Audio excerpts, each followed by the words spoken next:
What's going on, everybody? DeCoven here with Notis Studios. We're inside of Sound Design Central again, but you know what we got to do first. Cue the intro.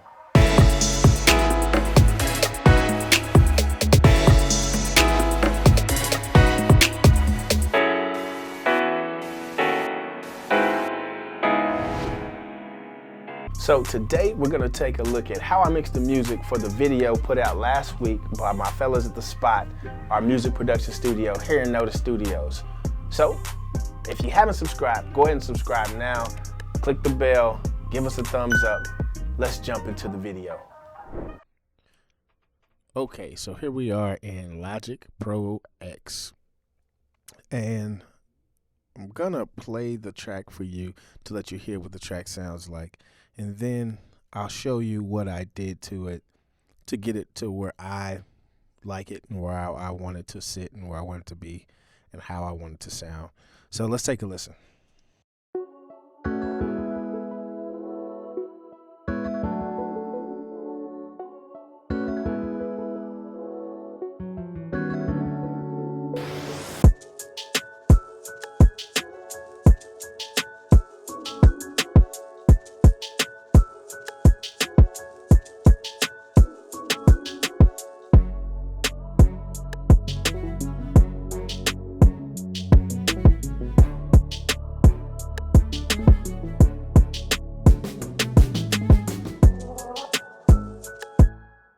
Okay, so yeah, it sounds pretty good. My producers did a great job on this track, and this is how they sent it to me. So I'll show you what I kind of did with it and the way it sounds when I did what I did. So one of the things that I've done is I've created certain auxiliary tracks to give me a specific sound for different instruments and for different vocal arrangements and things like that. So one of the first things I did was I came to the kick. I soloed the kick, and I'll just let you hear what that sounds like soloed.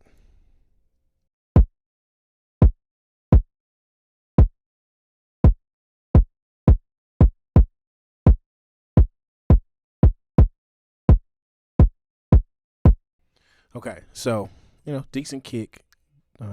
It's a few things that I think could sound, more punchier. It could come front more. And so one of the auxiliary tracks that I created was this kick auxiliary track here.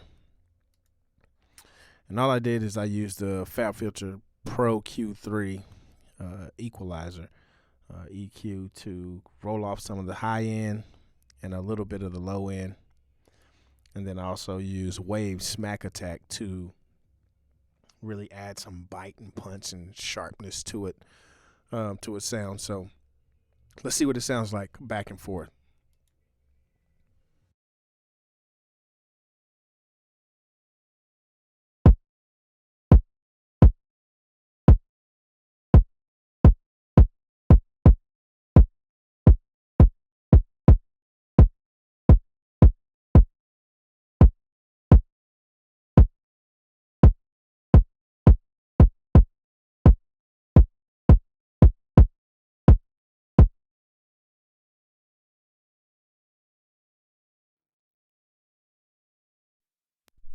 All right, so there's a difference. It's a little more punchy, a little bit more bite when I added in the kick auxiliary track. The next thing I added was Ozone's low end focus, and it focused I put the focus between 35 hertz to 250. And I focused solely on the punchy end, and I got it set, the contrast between smooth and punchy, about 65% more going towards the punchy side. And I turned the gain up about 3 dB. So let's see what that sounds like.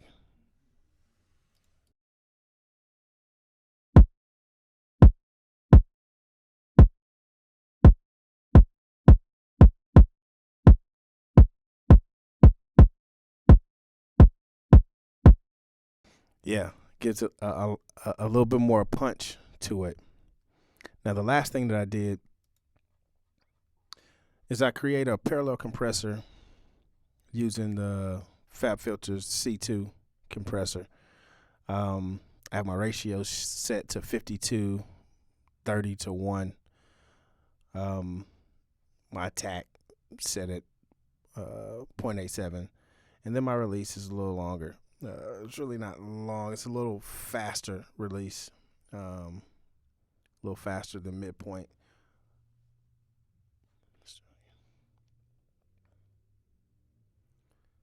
So I use the Fab Filter Pro C2 compressor. And I usually set my ratio on my parallel compressor around 50 to 1. This is set at 52, 30 to 1. And what this is going to do is it's going to squash it and bring out a lot of the transients and pull it forward a lot. And the sound is going to really step forward. So let's take a listen.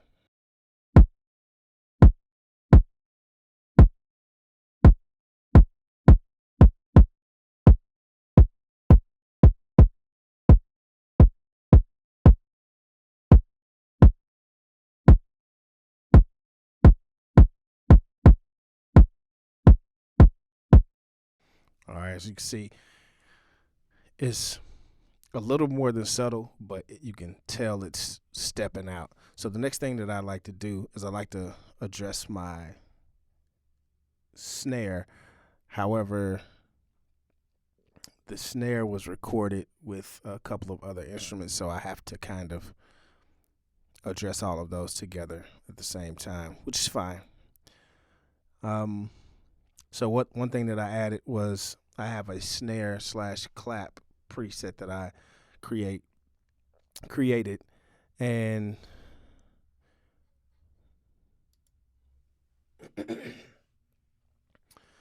so the first thing I did is I added another auxiliary track which carries my snare and clap preset, and so I use Fab Filter's Q3 again, where I wrote off a lot of the low end and I boosted almost 3 dB of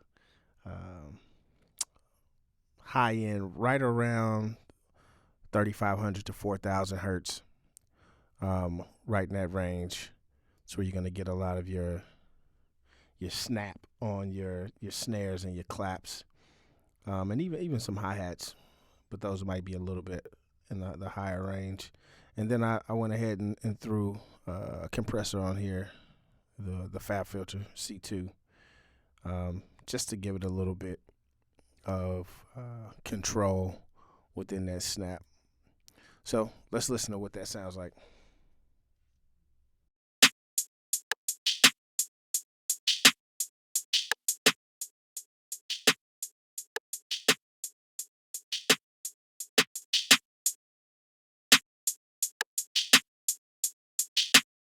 As you can see, the sounds come forward a little bit more, come a little bit more to life, not as dull.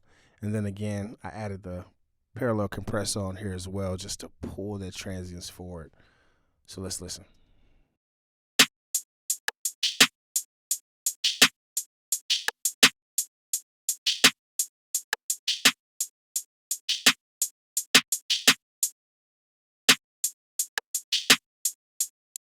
Yeah, it's alive now. It sounds like it's pushed way forward and jumping out. Let's see what it sounds like mixed with the snare.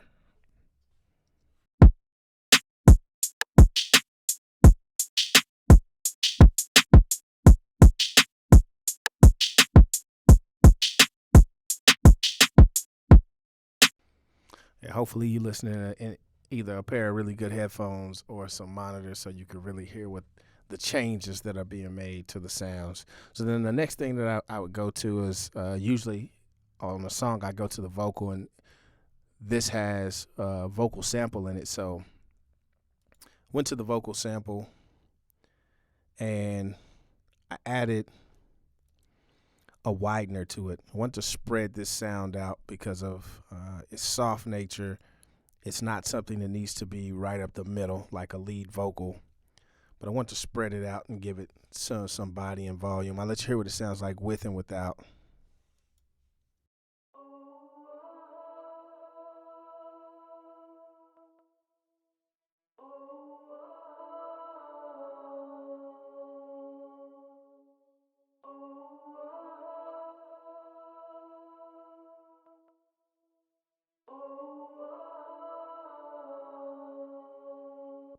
As you can tell, it gives it some more life, and it spreads it out into a nice little space where everything else is hitting up the middle, the kick and the snare.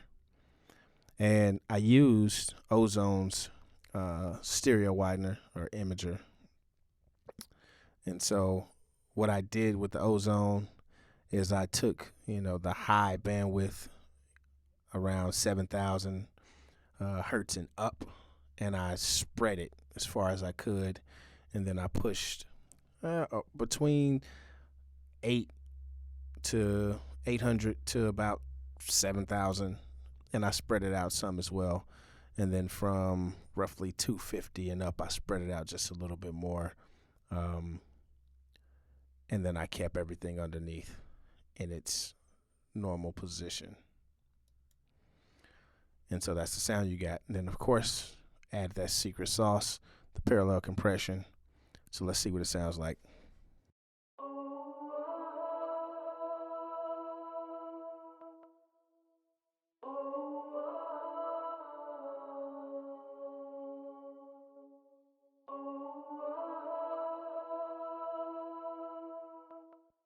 Nice. Sounds good. All right, let's see what that sounds like with the snare, hi-hats, and the kick.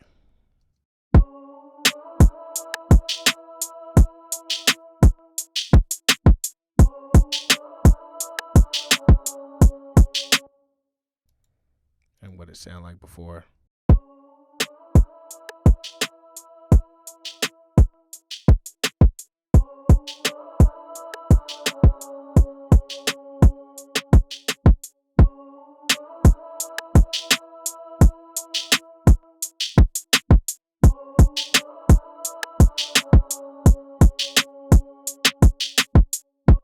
Definitely sounds more open, more clear, more crisp.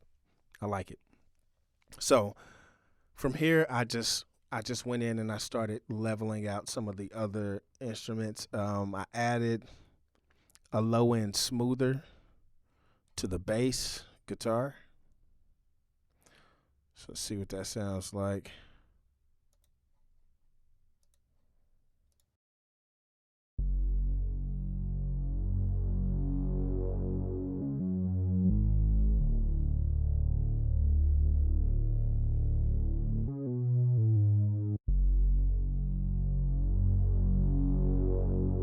And then I also added the parallel compression to bring that out a little bit more.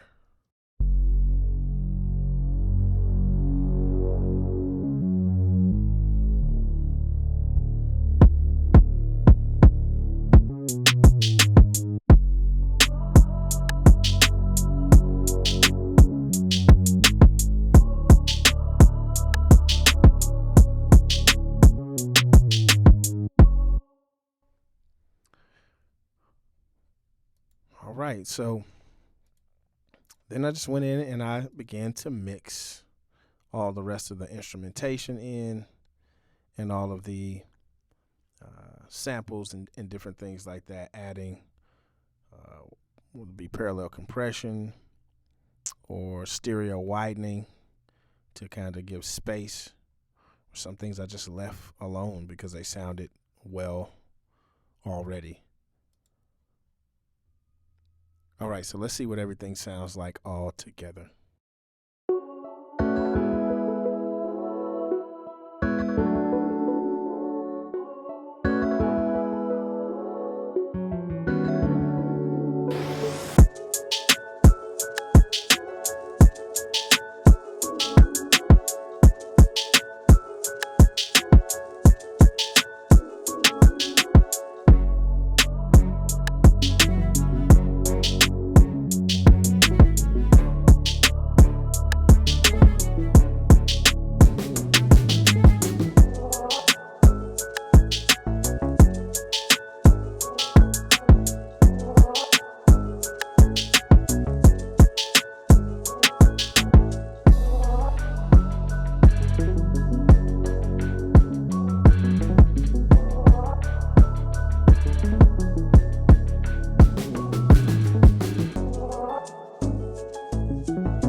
not bad. It's a decent mix. Everything's sitting where I want it. Made a few little adjustments as we were listening, but that's the sound. And so I ended up doing something that's, unorthodox. It's just me. I kind of do my own thing. I went ahead and mastered it right here within the mix. And so the first thing I used for this particular master is NLS bus, and I like the mic sound on the NLL bus. And so to get rid of it peaking, as you can see, it was peaking at like 14. I turned it down here in the NLS bus, and it kind of brought the levels down, but I'll let you hear what that sound like.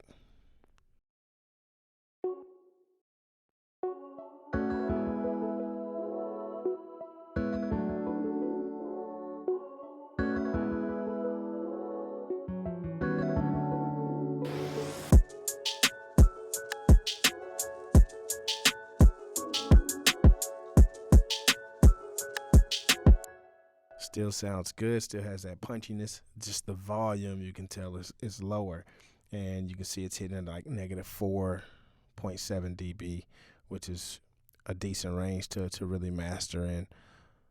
So after I added the NLS bus, I went ahead and added Fab Filter Saturn.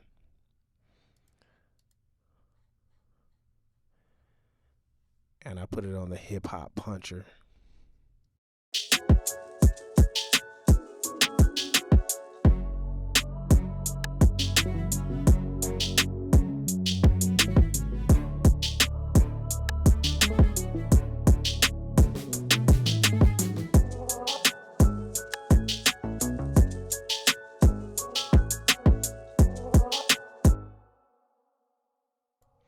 So not bad.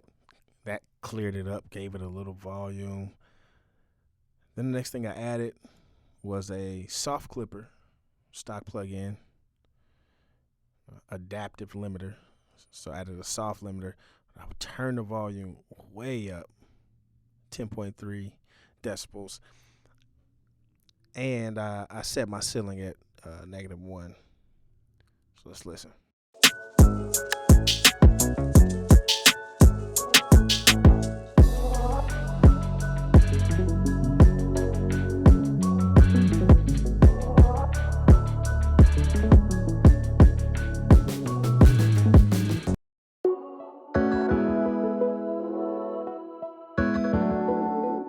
So the volume came up, but it brought a lot of the transients back. It brought a lot of the sound that you want to hear back, but it didn't muddy the waters. And then the last thing that I added was Fab Filter Pro limiter.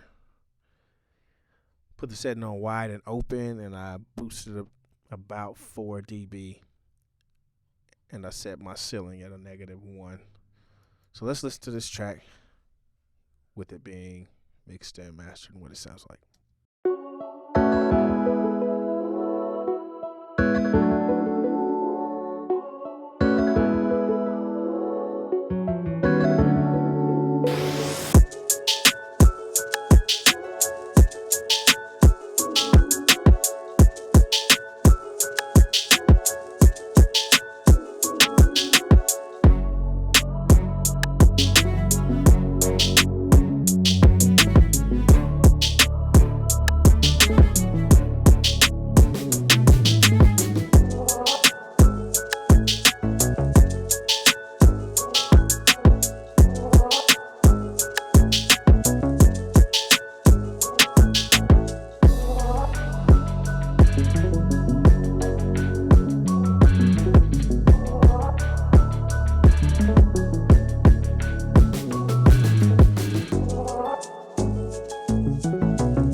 So as you can see, just a quick little mix.